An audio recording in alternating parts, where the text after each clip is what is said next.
하나님께서 오늘 우리에게 주신 말씀입니다. 역대하 15장 말씀입니다. 역대하 15장 1절부터 19절까지 말씀, 마지막 절까지 말씀, 우리가 3주간에 걸쳐서 계속 보고 또 듣고 있기 때문에 오늘 8절부터 19절까지 말씀을 교독하도록 합니다. 15장, 역대하 15장 8절부터 19절까지 말씀 교독합니다. 아사가 이 말 곧 선지자 오뎃의 예언을 듣고 마음을 강하게 하여 가증한 물건을 유다와 베냐민 온 땅에서 없애고 또 에브라임 산지에서 빼앗은 성읍들에서도 없애고 또 여호와의 낭실 앞에 있는 여호와의 제단을 재건하고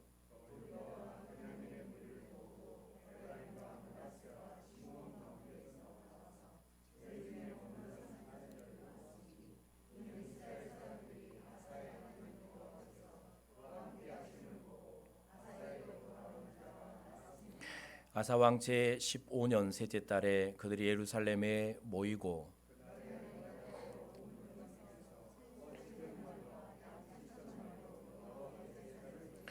또 마음을 다하고 목숨을 다하여 조상들의 하나님 여호와를 찾기로 언약하고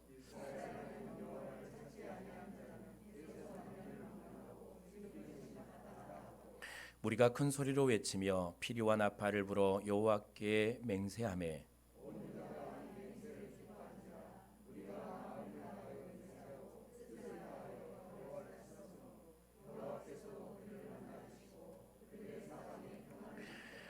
아사 왕의 어머니 마아가가 아세라의 가증한 목상을 만들었으므로 아사가 그의 태우의 자리를 폐하고 그의 우상을 찢고 바 게드론 시냇가에서 불살랐으니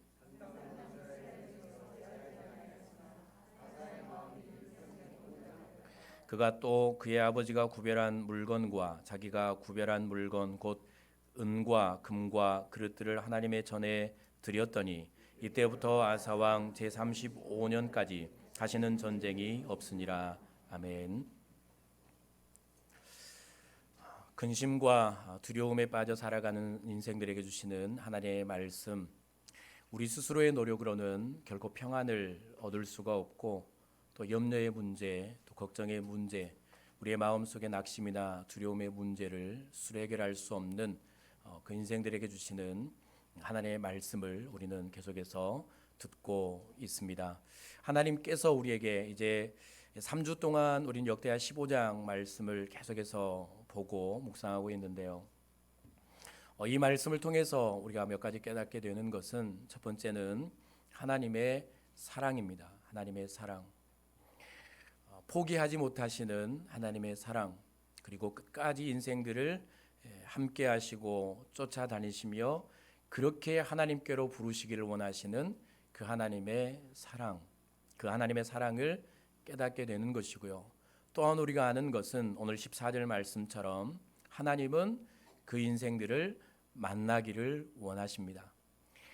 하나님은 사람을 사랑한 이들을 만나기를 원하시고 또 만나 주시기를 원하시고, 그리고 하나님께서 인생들을 만나 주시면 이제 인생들의 마음과 사람들의 삶 가운데 이루어지는 일들이 있는데 15절 말씀 보면 온 유다가 이 맹세를 기뻐한지라 무리가 마음을 다하여 맹세하고 뜻을 다하여 여호와를 찾았으므로 여호와께서도 그들을 만나 주시고, 하나님이 인생을 만나 주시면, 하나님이 저와 여러분들을 만나 주시면 어떤 일들이 일어나는가? 그들의 사방에 평안을 주셨더라라는 말씀입니다. 하나님께서 우리를 찾아오셨고 하나님이 우리를 만나 주시면 우리의 마음 속에, 우리의 인생에 하나님께로 붙어오는 하나님의 놀라운 은혜가 있는데 그것이 무엇인가 하면 평안이라는 것입니다. 평안. 인생이 평생 간구하며 평생 구하며 누리며 살아가기를 원하는 행복, 평안, 두려움이 없는, 근심이 없는, 염려가 없는 평안은 언제 찾아오는가 하면 하나님이 나를 만나 주실 때 우리의 마음에 상황과 환경을 초월한 평안이 내 마음에 찾아오게 되는 것입니다. 그 평안의 은혜가 여러분의 인생에, 여러분의 마음에 넘쳐날 수 있기를 바랍니다. 하나님께서 오늘 예배하는 여러분들을 만나주시는 그런 은혜가 여러분의 심령과 여러분의 인생과 가정에 꼭 함께 할 수 있기를 바랍니다. 중요한 사실은 우리 어떻게 하나님을 찾아 나아갈 수 있는가라는 것이죠. 어떻게 우리는 하나님을 만날 수 있는가? 우리는 어떻게 하나님을 만나고 하나님의 만나주심의 은혜를 누릴 수 있는가? 지난주에는 내가 하나님께 소망을 두고 하나님만을 의지하는 자리로 돌아오라. 그 돌아옴의 고백이 기도라는 것들을 말씀 우리가 들었고요. 오늘은 어떻게 하면 내가 하나님을 찾고 나를 찾아오신 하나님을 만나고 임마누엘 주님, 평강의 주님으로 오신 그 평강이 내 안에 계심으로 말미암아 내 인생 전반에 하나님께서 주시는 평안을 누리며 살아갈 수 있는가를 또 듣기를 원하는데요. 오늘 두 번째 우리가 드려야 될 말씀이 이제 기록이 되는데 오늘 8절부터 말씀을 보면 8절부터 11절까지 말씀, 특별히 8절 말씀을 우리 함께 읽어볼까요? 8절입니다. 시작. 아사가 이 말 곧 선지자 오뎃의 예언을 듣고 마음을 강하게 하여 가증한 물건들을 유다와 베냐민 온 땅에서 없애고 또 에브라임 산지에서 빼앗은 성읍들에서도 없애고 또 여호와의 낭실 앞에 있는 여호와의 제단을 재건하고 라는 말씀입니다. 이게 어떤 말씀입니까? 하나님을 떠난 백성들이었죠. 하나님과 함께 하지 않는 사람들.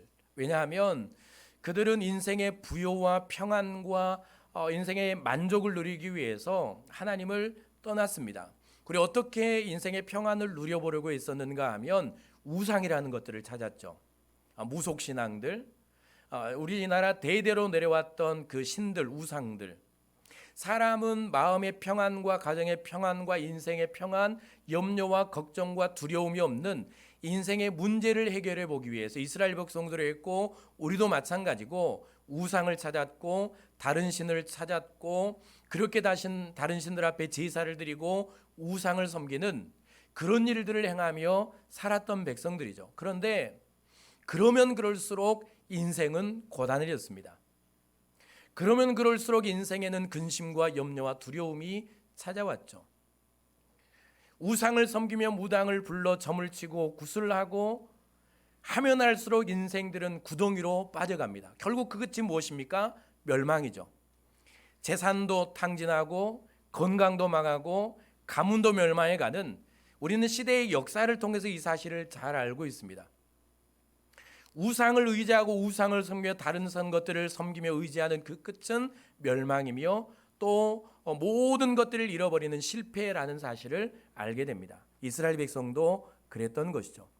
하나님께서 선지자 오뎃이라는 사람 꼭 아사랴에게 찾아오셔서 하신 말씀이 무엇인가 하면 너희가 나를 찾으라. 너희가 나와 함께하면 그리고 너희가 나를 찾으면 내가 거기서 너희를 만나줄 것이다 라는 말씀입니다. 이 말씀을 듣고 그리고 또 선지자 오뎃의 말을 듣고 한 일이 뭔가 하면 그동안 이스라엘 백성들과 온 유다 땅에 퍼져 있었던 가정 곳곳에 지방 곳곳에 퍼져 있었던 모든 가증한 물건들을 없애는 일이었습니다. 여기서 가증한 물건은 무엇일까요? 우상과 우상을 섬겼던 물건들입니다.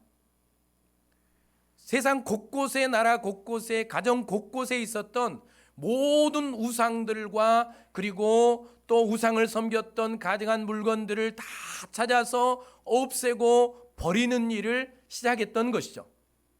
그렇게 평안을 누려보기 위해서 우상을 섬겼던 것들 하나하나 다 꺼내서 제거한 일을 하고 그 다음에 한 일이 뭔가 하면 또 여호와의 낭실 앞에 있는 여호와의 제단을 재건하고 라고 말씀을 합니다. 이것은 무슨 말씀입니까? 하나님께 여호와 앞에 제단을 재건했다라는 말씀은 우상을 섬겼던 제단들과 물건들을 다 없애고 하나님께 예배하며 하나님께 제사를 드리는 그 제단을 재건하고 하나님께 드리는 제사를 회복했다라는 말씀입니다. 아사 왕이 한 일이 바로 이 일이죠. 그리고 한 일이 무언가 하면 11절, 12절, 13절 계속해서 그들은 하나님을 찾기로, 하나님만 제사를 드리기로, 하나님께만 섬기기로, 하나님께만 예배하기로 그들은 맹세하고 결단을 하는 것이죠. 그리고 그 제사를 재건하고 제사를 회복할 때, 제단을 재건하고 제사를 회복할 때 그곳에서, 그러니까 제단이 재건되고 제사가 회복된 그곳에서 백성들이 나와서 하나님을 예배하고 제사하는 그곳에서 15절 말씀, 여호와께서 그들을 만나주시고 그리고 그들의 사방에 평안을 주셨다라는 말씀을 주고 계십니다. 그렇기 때문에 그들이 진정한 평안을 누리기 위해서 하나님께서 찾아오셔서 알려주시는 말씀이 뭔가 하면, 끊임없이 우리가 하나님을 떠나겠다라고 하나님이 아니라 우상을 섬기며 우상을 의지하고 그렇게 복을 받고 그렇게 평안을 누리겠다라고 도망다니고 또 도망다니는 이스라엘 백성들을 하나님께서는 또 찾아오시고 또 찾아오시고 그들을 졸졸졸 따라다니면서 너희에게 살 길을, 너희가 평안을 누릴 길을 내가 알려주겠다라고 말씀하시면서 선지자 아사랴와 오데스를 통해서 그들이 살 길을 알려주시는데, 그 길이 뭔가 하면 이제는 우상을 버리고 우상을 섬겼던 모든 가증한 것들을 버리고 하나님을 떠났고 하나님 앞에 드리지 않았던 무너졌던 제단을 재건하고 제사를 회복하라는 말씀이었죠. 아사왕이 이 말을 듣고 그대로 순종하는 것입니다. 그리고 그 제단과 제사가 회복된 그곳 하나님을 만나주셨기 때문에 그들이 평안을 누리는 길은 하나님을 예배하는 제단을 재건하는 길이고 그리고 제사를 회복하는 일이었죠. 오늘 우리도 마찬가지입니다. 내 인생에 하나님께서 진정으로 나를 찾아오셔서 내 심령과 내 인생과 내 몸과 내 가정에 임재하여 주시고 그리고 나를 만나주시고 나를 만나주심으로 말미암아 내 마음이 치유받고 회복되며 병든 내 마음과 내 육체와 내 삶이 다시 회복되고 진정한 평안, 그토록 인생이 간구한 그 평안을 맛보기 위해서 우리에게 있어야 할 것은 무너진 예배를 재건하는 것이고요, 우리의 마음에 진정한 예배가 회복되는 것입니다. 무너진 예배가 재건되고 내 마음에 진정한 하나님께서 원하시는 영과 진리로 드리는 참된 예배가 회복되는 그 예배자를, 그리고 그 예배의 현장에서 하나님은 거기 임재하여 주시고 그 사람의 심령에 임재하시며 그 사람을 만나시고 그곳에 그 사람 가운데 진정한 평안을 베풀어 주신다라는 사실을 여러분 기억하시고요, 우리가 진정으로 회복해야 될 것은 예배입니다. 예배. 도대체 예배가 뭔가라는 것이죠. 하나님은 무엇 때문에 우리를 이렇게 예배하게 하시는가? 사랑하는 자여 내 영혼이 잘됨같이 내가 범사에 잘되고 강건하기를 내가 간구하노라. 우리는 평생 내 범사가 잘되기를 원합니다. 그리고 강건하기를 원하죠. 왜냐하면 그래야 마음에 근심이 없고 염려가 없고 두려움이 없는 삶을 살아갈 수 있기 때문에. 몸이 아프고 인생이 병들고 가정이 힘들고 삶이 고단하면 우리는 그 평안을 누릴 수 없다라고 생각하기 때문에 평생 우리는 범사가 잘되고 강건하기를 그렇게 추구하고 원하며 살아가는 것이죠. 그런데 하나님께서 그 길을 알려주시는데 그 길은 어디서부터 시작되는가 하면 네 영혼이 잘되면, 사랑하는 자여 내 영혼이 잘됨같이 우리의 영혼이 복을 받으면, 내 영혼이 하나님의 은혜를 누리면 내 범사는 하나님께서 잘되고 강건케 하시며 진정한 평안을 주시는 것입니다. 그렇기 때문에 오늘 우리가 진정으로 돌아봐야 될 것은 내 영혼입니다. 영혼, 심령. 우리는 육체와 영혼으로 구성되어 있잖아요. 죽음이라는 게 뭡니까? 내 몸에서 영혼이 떠나가는 것이 죽음입니다. 죽음. 그러니까 죽는 순간 내 영혼은 내 육체를 떠나가는 겁니다. 그게 육체의 죽음. 그럼 내 영혼이, 지금 내 육체 안에 깃들어 사는 내 영혼이, 내 생각과 내 마음과 내 모든 결정의 그 영혼이 어떤 상태인가를 잘 돌아봐야 하는 것입니다. 진정으로 내 영혼이 복을 받은 사람인가? 내 영혼이 하나님의 은혜를 누리고 있는가? 내 영혼이 하나님의 평강을 누리고 있는가? 내 영혼이 하나님을 만났는가? 살아계신 하나님, 나를 찾아오셔서 만나주신 하나님, 그 하나님을 내 영혼이 느끼며 내 영혼이 만나고 있는가?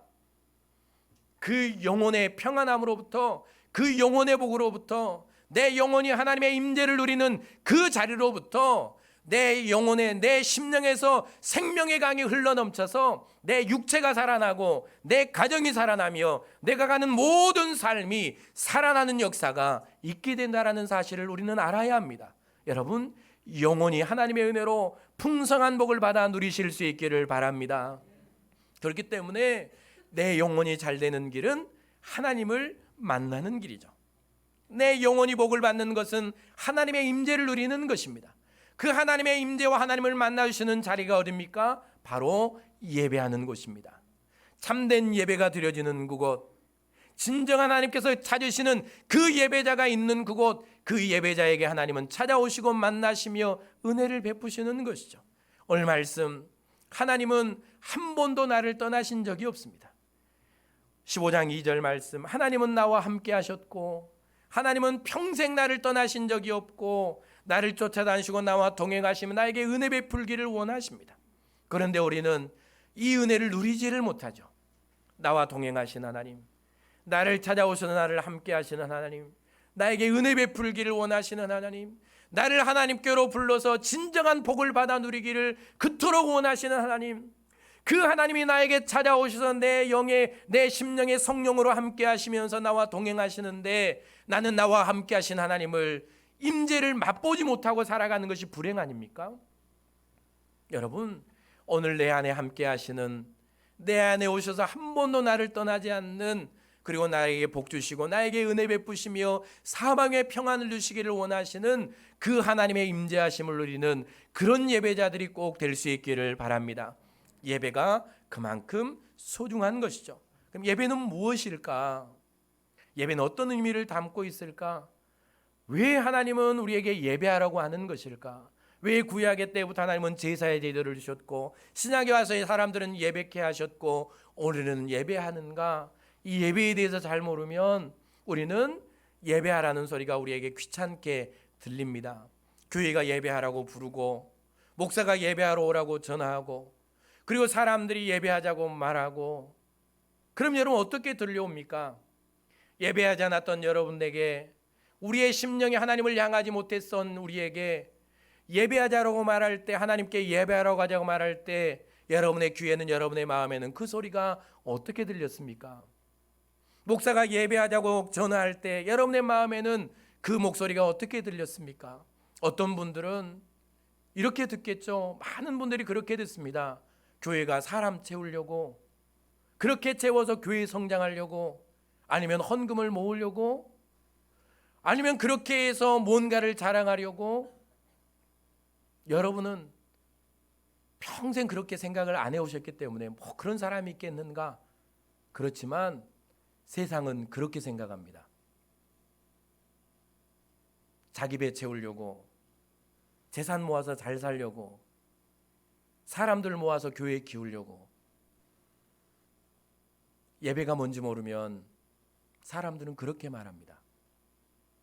여러분은 그렇게 생각할 사람들이 아니고 그런 분들이 아니고 우리는 그렇게 생각하지 않았기 때문에 뭐 그런 사람이 있겠는가라고 하지만, 그러나 그런 분들도 있습니다.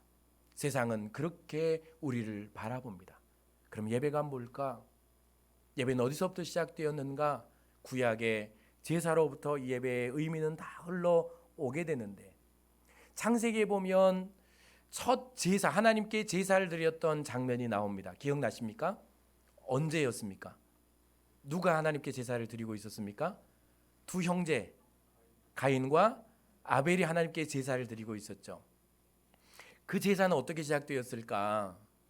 사실 처음 하나님께서 에덴 동산을 창조하시고 거기에 아담과 하와를 창조하셨을 때, 만드셨을 때 그들 하나님의 형상을 닮은 복을 받은 사람, 영이 복을 받은 사람입니다. 육체와 영혼이 복을 받은 사람이었죠. 그들의 인생에는 사망이라는 게 없었고 땀 흘리는 수고가 그게 수고라는 그 감정이 없었고 질병이 없었고 고통이 없었습니다. 하나님께서는 그들과 함께 하시고 그들에게 영으로 임재하시고 그들을 만나시고 교제하시면서 그렇게 복을 받으며 영원히 살아갈 존재들이 바로 인생이었죠. 그런데 그들이 범죄함으로 말미암아서 하나님을 떠납니다. 하나님이 떠난 게 아니고 내 마음대로 내 뜻대로 하나님처럼 되겠다라고 복을 받으며 살아보겠다라고 하나님의 말씀을 불순종하고 하나님을 떠나버리죠. 그렇게 하나님과의 관계가 깨어집니다. 그때부터 찾아온 게 뭡니까? 인생에게는 고난과 수고와 질병과 자연은 병들고 결국 사람은 가장 고통스럽게 하는 죽음이라는 것들이 찾아오죠. 하나님께로 갈 수 없는 인생, 하나님께 나아갈 수 없는 불행한 존재가 되고 만 것입니다. 그런데 오늘 말씀도 그렇지만 하나님은 그들을 포기하지 않으셨죠. 하나님께서 만든 인생을 포기할 수 없는 하나님, 끝까지 사랑하신 하나님.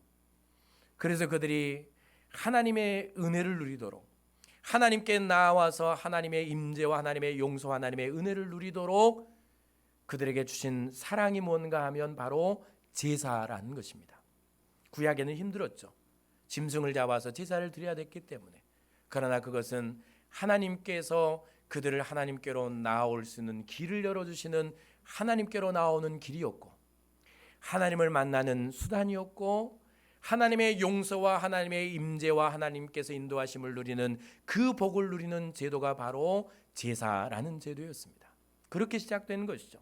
출애굽과 광야의 여정에서 하나님은 성막과 제사를 말씀하시는데 출애굽기 19장 41절 42절 말씀을 우리 함께 읽어볼까요? 한 어린 양은 시작. 한 어린 양은 드리되 아침에 한 것처럼 소제와 전제를 그것과 함께 드려 향기로운 냄새가 되게 하여 여호와께 화제로 삼을지니 이는 너희가 되도록 여호와 앞 회막문에서 늘 드릴 번제라. 내가 거기서 너희와 만나고 내게 말하리라. 하나님께서 이스라엘 백성들이 고통당할 때 애굽에서 구원해 내셨잖아요. 그리고 그들을 가나안, 영원한 행복의 땅 가나안으로 인도해 주시겠다라고 말씀을 하셨습니다. 그런데 애굽을 탈출한 이후에 그들이 가나안까지 가는 길에 광야의 여정이 있었죠. 거기는 추위가 있었고 뜨거움이 있었고 사나운 짐승이 있었고 길을 알지 못했고 대적들이 있는, 적들이 있는 이 인생의 광야였습니다. 하나님께서 이 광야의 여정을 걸어갈 수 있도록 하나님께서 모세를 부르시고 그리고 그들에게 놀라운 방편을 주시는데 그것이 무엇인가 하면 성막이라는 것입니다. 성막. 하나님은 성막을 만들게 하셨죠. 성막이 뭔가 하면 하나님께서 임재하시는 장소였습니다. 하나님께서 이스라엘 백성들 가운데 임재하시고 그들을 만나주시는 곳이 바로 성막이라는 곳이었죠. 그 제사는 무엇입니까? 그들이 범죄할 때마다 그리고 그들이 하나님의 은혜를 구할 때마다 제사장들이 하나님께 나아가서 백성들이 제사장께 나아가서 하나님께 제사를 드리고 하나님의 용서를 누리며 하나님의 임재를 누리고 하나님의 치유와 회복과 인도하심과 하나님의 동행하심을 누리는 그 복의 통로가 무엇이었는가 하면 바로 성막과 제사였던 것입니다. 오늘 말씀 그대로 내가 거기서 너희와 만나고 내게 말하리라 라는 말씀입니다. 하나님은 성막과 제사를 드리는 그곳에서 이스라엘 백성들을 만나 주셨고 그들에게 말씀해 주신 것이죠. 그들은 성막을 통해 제사를 드리며 하나님의 임재와 하나님의 은혜를 누리는 그 여정을 살며 가나안까지 간 것입니다. 이 싸움이었던 것이죠. 그리고 이 시대를 흘러서 열왕기하 17장 36절 말씀, 열왕기하 17장 36절 말씀 읽어봅니다. 오직 시작. 오직 큰 능력과 편팔로 너희를 애굽에서 인도하여 내신 여호와만 경외하여 그를 예배하며 그에게 제사를 드릴 것이며. 로마서 12장 1절 그러므로 시작. 그러므로 형제들아 내가 하나님의 모든 자비하심으로 너희를 권하노니 너희 몸을 하나님이 기뻐하시는 거룩한 산제물로 드리라. 이는 너희가 드릴 영적 예배니라. 제사와 그리고 이제 신약 시대에 이 제사는 예배로 하나님 앞에 올려지는데 이 예배가 무엇인가 하면 예배는 누가 드리는가, 예배를 드리는 이 행위가 어떤 의미를 갖고 있는가. 오늘 말씀 오직 큰 능력과 편팔로 너희를 애굽에서 인도하여 내신 여호와만 경외하여 그를 예배하며 그에게 제사를 드릴 것이며. 누가 예배하는가? 예배는 어떤 의미가 있는가 하면 이런 거겠죠. 이스라엘 백성들이 큰 능력과 편팔로 하나님 애굽에서 그들을 구원해 내신 하나님을 예배하며 경외했다라는 것은 하나님이 우리를 구원하셨고 내가 하나님의 백성이며 그리고 하나님께서 나를 여기까지 인도하셨습니다라고 그렇게 믿고 감사하며 고백하는 그 사람들이 드리는 것이 무엇입니까? 예배고 제사였다라는 것입니다. 신약의 예배도 마찬가지고 그래서 우리가 드리는 게 뭡니까? 예배는 지금 우리가 드리는 예배는 하나님이 나의 구원자이십니다. 하나님이 나의 주인이십니다. 내가 가진 모든 소유가 다 하나님의 것이고 내 인생의 전부가 하나님의 것입니다. 그래서 내 삶과 내 인생과 내 마음과 내 육체와 내 모든 것들을 하나님께서 기뻐하시는 거룩한 산 제물로 하나님께 올려드립니다라고 하나님께 내 인생의 전부를 올려드리는 행위가 바로 예배라는 사실을 우리는 알아야 합니다. 예배는 그런 것이죠. 예배는 누가 드립니까? 하나님의 구원의 은총을 받은 사람이 예배하는 것입니다. 예배는 누가 드립니까? 하나님이 내 인생의 왕이고 주인이라는 사실을 인정하는 사람이 예배하는 것입니다.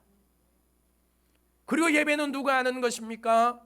내 인생 소유, 내 건강과 마음과 내 인생에 가진 모든 것들이 다 하나님께로부터 온 것이고 하나님께서 나에게 주신 것입니다. 그래서 내 인생의 시간과 몸과 내 모든 것들을 하나님 앞에 오늘 올려드립니다 라고 고백하는 이 신앙 고백을 하는 사람들이 하나님께 드리는 행위가 바로 예배라는 것이죠. 예배는 내 인생의 전부를 드리는 것입니다. 그렇기 때문에 이 예배를 정리하면 이런 거겠죠. 예배는 하나님의 사랑으로 구원받고 하나님의 자녀가 된 백성이 하나님께 감사와 영광을 올려드리는 행위가 바로 예배입니다. 하나님께서 인생의 주인 되심을 인정하고 자신의 전부를 하나님께 드리는 신앙 고백이 바로 예배입니다. 하나님께서 우리 가운데 영으로 임재하시고 만나주시는 장소가 바로 예배라는 것입니다. 말씀과 성령의 은혜로 용서와 치유와 회복과 보호하심과 인도하심과 구원하심의 은총을 누리는 맛보고 누리는 복의 통로가 바로 예배임을 우리는 꼭 기억하고 여러분의 인생에 하나님을 향하여 드리는 하나님께 드리는 온전한 예배, 여러분의 삶의 예배가 재건되고 온전한 예배가 회복되어지는 참된 예배로 나아가서 나를 올려드리고 하나님이 나를 만나주시고 내 심령에 임재해 주시며 내 마음을 고치시고 내 육체를 고치시며 내 삶을 변화시켜 주시는 그 하나님의 임재하심을 누리는 그런 복된 예배자가 여러분들이 될 수 있기를 바랍니다. 예배에 나오라는 소리는, 예배하라는 소리는 여러분 하나님의 사랑의 음성으로 들려야 되고, 예배하라고 부르는 소리는 하나님께서 나에게 은혜 베푸시기를 원하신다라는 은혜의 음성으로 들려야 되는 것이고요. 오늘 예배하는 이 자리는 내 인생의 최고의 복을 받는 자리고 최고의 행복한 자리가 오늘 내가 예배하는 자리고, 내가 예배자로 삶을 살아가는 내 모든 삶이 하나님께서 나에게 복을 주시는 예배자의 삶이라는 사실을 여러분 기억하시고요. 여러분의 무너졌던 예배가 재건되는, 여러분의 가정과 여러분의 인생의 예배가 재건되고 참된 예배가 하나님 앞에 드려지는 그런 예배자들이 여러분 꼭 될 수 있기를 바랍니다.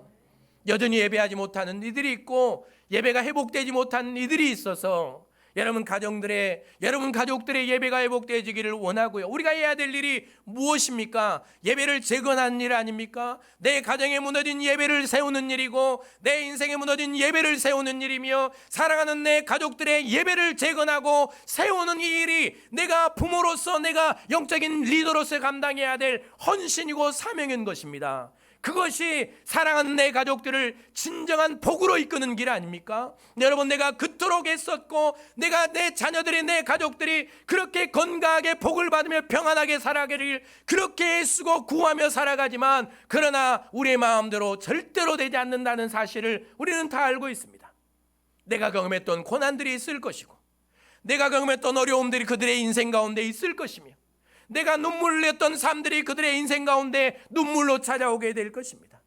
그 모든 고난과 인생의 여정을 어떻게 승리하며 살아갈 수 있는가? 하나님이 여러분의 가족들을 가장 복되고 행복한 길로 인도할 수 있는 그 방법을 오늘 알려주는데요, 우리가 할 일은 무너진 살아가는 가족들의 살아가는 이들의 예배를 재건하고 회복하는 일, 이 일 우리가 오늘 또 감당해야 될 일을 여러분 꼭 기억하시고, 예배 보복사가 여러분 자신과 가정과 모든 삶의 형편들과 우리 교회 가운데 일어날 수 있기를 바랍니다. 그렇다면 어떻게 우리는 내 개인과 가정과 예배, 이 모든 예배를 회복하고 재건해낼 수 있을 것인가 라는 거겠죠. 먼저 우리가 기억할 것은 예배하지 못하도록 하는 것들을 과감하게 정리할 필요가 있습니다.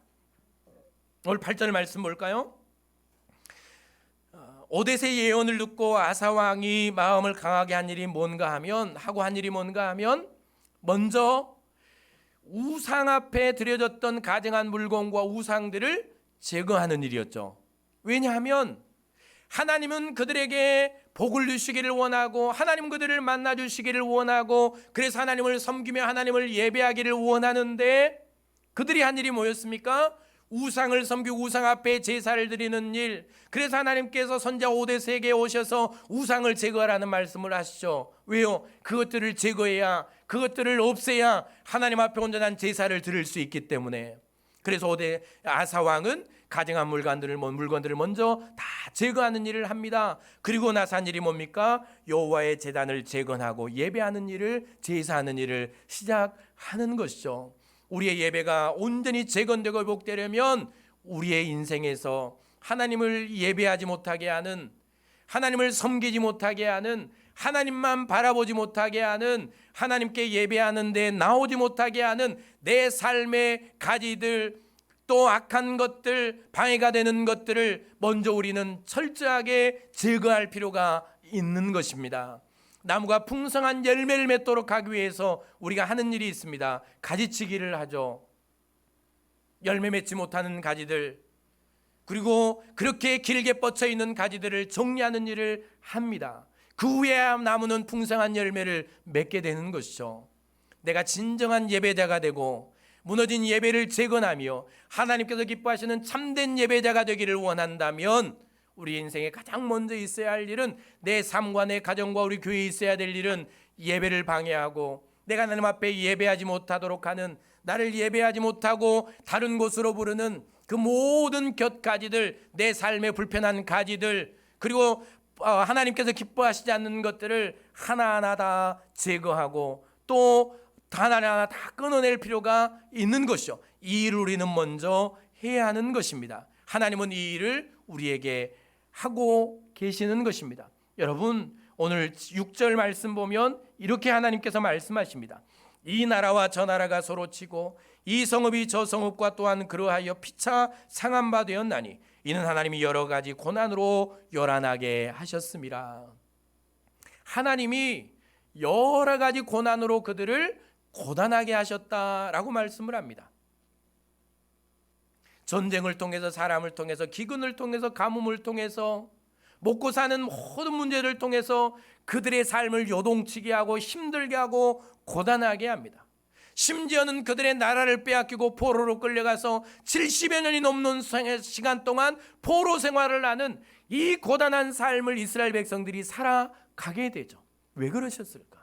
하나님은 백성들을 사랑하시는데, 하나님은 그들을 사랑하셨는데 왜 기근을 주셨고 왜 전쟁을 주시고 왜 나라를 빼앗게 하시는가? 하나님이 그렇게 악한 분이신가? 하나님이 그렇게 악하고 우리를 미워하시는 분인가? 절대로 그렇지 않습니다. 하나님은 그들에게 끊임없이 그들을 찾아오셔서 부르셨죠.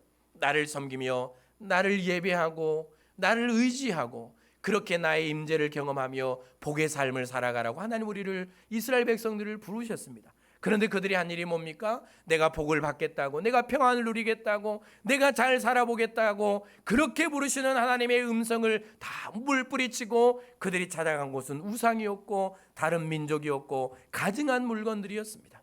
스스로 못하죠.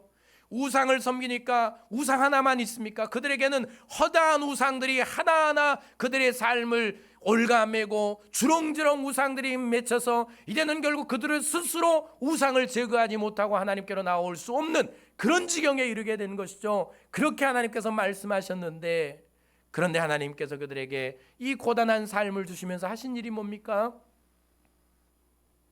하나님을 하나님을 예배하지 못했던, 하나님을 섬기지 못하고 예배하게 하지 못했던 그 모든 우상들과 불행한 일들, 또 악한 것들을 하나님은 다, 하나님께서 그들의 인생 가운데서, 나라 가운데서 다 제거하시고 끊어내시는 일을 하나님께서 이 고단한 삶을 통해서 그들의 인생 가운데 하는 것입니다. 그리고 그들이 예배할 수 없을 때, 포로 생활 가운데 그들이 예배하지 못하고 고단한 삶을 살고 있을 때, 그때서야 그들은 기억하죠. 아, 우리가 하나님께 기쁨으로 예배할 때가 있었는데, 우리가 하나님 앞에 제사를 드리며 하나님의 은혜를 누리며 살아갈 때가 있었는데, 이제는 우리가 예배하고 싶어도 예배할 수 없는, 제사를 드리고 싶어도 제사를 드릴 수 없는 이런 고통과 이런 고단한 삶을 살아가는구나 라고 생각하며 그들이 어떤 예배를 소망하며 갈망하는 것입니다. 그때야 이스라엘 백성들을 하나님께서 다시 예배의 자리로 부르시고 재건하시며 참된 예배자로 부르시고 그들을 만나시며 은혜를 베풀어 주시는 이 하나님의 역사를 우리는 잘 기억하고 있습니다. 여러분,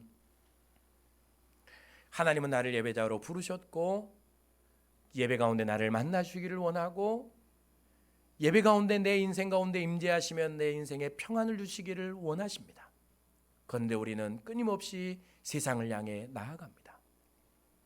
행복하게 살아보겠다고, 즐겁게 살아보겠다고, 이 사는 동안에 근심 없이 살아보겠다고, 그렇게 하나님의 손을 뿌리치고 세상으로 나아갑니다. 그러나 결국 그 끝은 멸망이겠죠. 그래서 하나님은 내가 하지 못할 때, 하나님은 예배하지 못하게 하는 모든 것들을 하나님께서 하나하나 다 끊어내시는 것입니다. 그것이 고난이고 그것이 어려움이며 내 인생의 고단한 삶입니다. 아무 소용이 없구나. 하나님은 그때 우리를 또 부르시는 것이죠. 내가 하지 못하면 하나님이 하시는 것이고, 그래서 오늘 여러분 꼭 기억하십시오. 여러분의 삶에 무엇이 여러분의 예배를 방해합니까? 여러분 오늘 또 다 정리하고 나온 분들 아닙니까? 하나하나 우리는 다 끄는 정도가 바로 이 삶입니다. 신앙생활한 이후에 하나하나 다 정리하고 그나마 우리는 오늘 또 예배하는 이 자리에 있는 것이죠. 그러나 여전히 우리의 삶에 하나 또 하나 남아있는 그것들까지 다 제거한 후에야 그 자리가 어딥니까? 하나님과 함께 영원한 삶을 살아가는 영생복락의 자리가 바로 천국이며 하나님 품인 것입니다. 그 자리까지 예배하며 나아가는 저와 여러분들이 될 수 있기를 바랍니다. 두 번째 해야 될 일은 무엇일까요? 예배의 현장으로 모여드는 일이겠죠. 9절부터 17절까지 말씀, 9절 읽어볼까요? 또 유다와 시작. 또 유다와 베냐민의 무리를 모으고 에브라임과 므낫세와 시므온 가운데서 나와서 저희 중에 머물러 사는 자들을 모았으니 이는 이스라엘 사람들이 아사의 하나님 여호와께서 그와 함께 하심을 보고 아사에게로 돌아오는 자가 많았음이더라 라고 말씀을 합니다. 예배를 재건하고 예배를 회복하기 위해서 아사 왕이 한 일이 뭡니까? 온 백성 지방 곳곳으로부터 사람들을 모으는 일이었죠. 예배자들을 모으는 일입니다. 함께 하나님을 예배하기를 원하셨죠. 그래서 하나님은 사람들을 부르시고 예배자로 부르시고 또 모으시고 그렇게 사람들이 모여오는 것입니다. 그리고 그렇게 모인 백성들이 함께 무리를 이루고 제사를 드리는 것이죠. 14절 말씀, 무리가 큰 소리로 외치며 피리와 나팔을 불어 여호와께 맹세하며 온 유다가 이 맹세를 기뻐한지라. 무리가 마음을 다하여 맹세하고 뜻을 다하여 온 무리가 함께 하나님을 예배하는 그곳에 하나님은 그곳을 찾아오시고 만나시고 임재하시는 은혜를 베풀어 주시는 것입니다. 그러니까 우리가 해야 될 일이 무엇입니까? 우리 교회가 할 일은, 우리 예배자들이 할 일은 온전히 내가 하나님을 예배하는 자리로 서서 하나님께 예배하는 자가 되는 것이고요. 그리고 예배자들을 모으는 일이 우리가 하는 일이 아닙니까? 가정에서 세상에서 하나님께 함께할 예배자들을 모으고 그 예배자들과 함께 모여서 하나님을 예배하는 행위가 하나님을 기쁘시게 하는 예배가 된다라는 사실을 여러분 꼭 기억하실 수 있기를 바랍니다. 한 사람 한 사람 모으는 것이죠. 누가 나를 불러서 예배 자리에 세웠고 또 나는 누군가를 예배한 자리에 부르고 세우는 것입니다. 아사왕 이 예배로 부를 때 사람들은 모여왔습니다. 왜냐하면 하나님이 그와 함께 하심을 보았기 때문에. 그러면 예배자들을 모으려면 여러분 예배하는 여러분이 하나님의 은혜를 누려야 되지 않겠습니까? 예배하는 여러분이 하나님의 임재하심을 누려야 되지 않겠습니까? 예배하며 여러분의 인생이 밝아져야 되지 않겠습니까? 예배하는 여러분이 하나님의 평안을 맛보며 누려야 되지 않겠습니까? 예배하는 여러분이 사람들 앞에서 여러분이 하나님과 함께 하심을 사람들이 보는 그런 예배자들이 여러분들이 되어야 할 줄로 믿습니다. 그런 예배자가 되어서 아직도 예배하지 못한 이들을 하나님께로 부르는 이 사명도 잘 감당해내실 수 있기를 바랍니다. 그리고 모여서 예배할 때 이제 우리에게 필요한 것들이 몇 가지 있습니다. 제가 세 가지를 간단하게 말씀을 드리겠는데요. 온전한 예배, 우리가 예배를 재건하고 참된 예배자가 되어서 하나님의 임재를 누리기 위해서 필요한 것은 바로 정성입니다. 정성, 내 온 마음을 다하는 것이겠죠. 11절 말씀, 그날에 노력하여 온 물건 중에서 소 700마리와 양 7,000마리를 여호와께 제사를 드리고 18절 말씀, 그가 또 그의 아버지가 구별한 물건과 자기가 구별한 물건 곧 은과 금과 그릇들을 하나님의 전에 드렸더니, 자 보십시오. 하나님 앞에 제사를 드리기 위해서 한 일이 뭡니까? 온 백성들을 모으는 일입니다. 그리고 자신들이 가진 가장 귀중한 것들을 하나님 앞에 드리는 것이죠. 그리고 자신들이 모았던 은과 금과 그릇들을 하나님의 전에 드리는 일입니다. 여러분, 이게 무슨 말씀입니까? 내 전부를 드리는 것이죠. 헌금을 하나님 앞에 드리라는 말이 아니고, 여러분 여기서 드렸다라는 것은 하나님께 그들의 온 마음, 그들의 인생 전부, 그들이 가진 모든 것들을 예배자들 하나님 앞에 올려 드렸다라는 것입니다. 이게 예배입니다. 예배. 몸만 나왔다고 예배입니까? 내 몸만 이 시간에 나와서 하나님 앞에 예배하는 자리에 앉아 있다고 예배가 되는 건 아닙니다. 우리가 꼭 기억해야 될 것은 예배는 하나님의 구원하심을, 그 은혜를 감사하면서 하나님의 내 주인 되심을 인정하면서 예배 가운데 하나님의 만나주심을 경험하기를 기대하면서 내 생각과 마음과 몸과 내가 가진 재물과 내 삶 전부를 하나님 앞에, 내가 하나님 앞에 올려드립니다 라고 고백하며 드리는 행위가 바로 예배라는 사실을 여러분 기억하실 수 있기를 바랍니다. 그 예배는 내 마음이 드려지는 것이고, 내 몸이 하나님 앞에 드려지는 것이고, 내 인생 전부 최고의 것, 최선의 것을 하나님 앞에 드리는 것이죠. 내 외모부터 시작해서 내 마음과 그리고 내 삶 전부가 하나님 앞에 올려 드려지는 것입니다. 예배자는 그런 것입니다. 그러니까 내 삶 전부가 예배가 되는 것이죠. 그런 예배자가 될 때 그 예배자에게 하나님은 임재하시고 하나님의 능력으로 예배자에게 주시는 참 은혜를, 평강을 베풀어 주시는 것입니다. 여러분의 전부가 하나님 앞에 드려지는 그런 예배자들이 꼭 될 수 있기를 바랍니다. 두 번째는 기쁨이죠. 기쁨. 14절 15절 말씀 볼까요? 우리가 큰 소리를 외치며 피리와 나팔을 불어 여호와께 맹세하며 온 유다가 이 맹세를 기뻐한지라 라고 말씀을 합니다.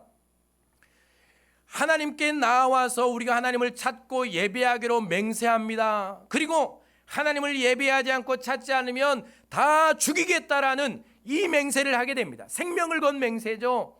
어쩌면 부담일 수 있고 고단일 수 있고 하기 싫을 수 있고 우상을 섬겼던 백성들이기 때문에 지루할 수도 있고 마음에 들지 않을 수도 있습니다. 그런데 그들의 마음속에는 오직 기쁨이 넘치게 되죠. 기쁨으로 하나님을 예배하는 것입니다. 여러분, 내가 하나님 앞에 구원받았다라는 사실을 인정하는 사람이, 내게 건강과 생명과 재산과 가정과 모든 것들을 주셨다라는 것을 인정하는 사람이 하나님 앞에 예배한다고 그랬습니다. 예배는 하나님이 나를 만나주시는 수단이고 나를 사랑하시는 방법이고 하나님의 임재와 하나님의 평안을 누리는 길이라는 사실을 우리는 알았습니다. 그러면 예배는 우리에게 기쁨이어야 합니다. 기쁨. 여러분 예배가 기쁘십니까? 여러분 예배가 여러분에게 최고의 기쁨이 될 수 있기를 바랍니다. 그러니까 예배에 나오는 길은 기쁨이어야죠. 예배에 나오는 길은 감사해야 합니다. 억지로 더 이상 끌려오지 마시고요. 제발 여러분 누구의 손길에 끌려서 억지로 끌려오지 말고 여러분 기쁨으로 예배로 나오는 저와 여러분들이 될 수 있기를 바랍니다. 예배 가면 하나님을 만나주시고 내가 하나님의 은혜를 누리는 그 예배를 삼하며 나오는 사람들의 마음속에 기쁨이 넘치는 것 아닙니까? 그 기쁨의 마음속에 하나님이 임재하시는 것이죠. 예배함이 여러분에게 최고의 기쁨과 즐거움. 그래서 하나님께 여러분 예배에 나와서 기도할 때, 예배에 나와서 하나님 먼저 기도할 때 하나님 내 마음속에 기쁨을 주십시오. 하나님 내가 기쁨으로 예배하게 도와주십시오. 하나님 내가 기쁨으로 예배하면 하나님의 임재를 누리게 해주십시오라는 그 은혜 여러분 구하시고 그 기쁨의 은혜를 누리는 저와 여러분들이 될 수 있기를 바랍니다. 마지막 세 번째 12절부터 14절까지 말씀, 그들이 마음을 다하고 목숨을 다하고 뜻을 다해서 하나님을 찾기로 언약하죠. 이것은 무엇입니까? 말씀대로 살겠다는 마음의 결단, 마음이 회복돼야 합니다. 그러니까 순종의 마음이 회복되는 것이죠. 하나님 말씀해 주십시오. 내가 순종하겠습니다. 이게 예배자의 마음입니다. 예배자의 마음. 여러분 제가 1시간을 여기서 죄송합니다. 너무 길어서 여러분들이 힘들 것 같지만 일주일에 한 번 나오신 분들이 있기 때문에 도무지 제가 끝낼 수가 없습니다. 여러분 지금 어떤 생각을 갖고 계신지 제가 알지 못합니다. 그리고 말씀을 어떻게 들었는지 제가 모릅니다. 제가 1시간을 떠들었지만 여러분이 어떤 생각으로 어떤 마음으로 하나님의 말씀을 들었는지 모르겠습니다. 그러나 참된 예배자가 되어서 하나님의 임재하심을 맛보고 하나님께서 주신 참 평안을 여러분의 인생 가운데 누리며 여러분의 가정에 돌아가서요, 아, 내 부모님이 하나님이 함께 하시는구나, 내 자녀를 보니까 하나님이 함께 하시는구나, 세상에 나가서 저 사람은 하나님이 함께 하는 사람이구나, 여러분의 얼굴에서 광채가 나고 여러분의 말에서 권위가 생기고 하나님이 여러분들이 함께 말 때마다 영적 권세와 권위를 주셔서 보는 사람마다 저 사람은 틀려, 뭔가 틀려, 영적인 사람이야, 하나님께서 함께 하시는 사람이야, 무시할 수 없는 사람이야 라는 사실을 느끼는 그런 예배자가 되려면 여러분들의 마음속에 하나님 오늘 또 말씀해 주십시오. 내가 순종하겠습니다. 순종하겠습니다. 그런 결단과 순종의 마음으로 예배하는 그런 예배자가 참된 예배자고 우리가 회복해야 될 예배입니다. 여러분 이제 우리의 정성이 회복될 수 있기를 바랍니다. 그리고 기쁨이 회복되기를 바랍니다. 그리고 말씀하십시오. 내가 순종하겠습니다라는 이 결단이 회복되어서 하나님께서 찾으시는 예배자, 마지막 말씀 함께 읽고 마무리할까요? 요한복음 4장 23절 다 함께 읽습니다. 시작. 아버지께 참되게 예배하는 자들은 영과 진리로 예배할 때가 오나니 곧 이때라 아버지께서는 자기에게 이렇게 예배하는 자들을 찾으시느니라. 하나님은 영과 진리로 참되게 예배하는 자들을 지금도 찾으시고 그렇게 찾음받은 예배자를 하나님 만나시고 그의 인생 가운데 임재하시며 사방에 평안을 주시는데 여러분이 하나님께 찾음받은 그런 복된 예배자들이 꼭 될 수 있기를 바랍니다. 기도하겠습니다. 할렐루야. 하나님 감사합니다. 참된 예배자, 하나님의 은혜를 누리는 예배자, 사방의 평안을 누리는 예배자, 하나님께서 만나주시는 그런 복된 예배자들이 다 되게 하여 주시옵소서. 감사하며 예수님 이름으로 기도드립니다. 아멘. 우리 찬양합니다.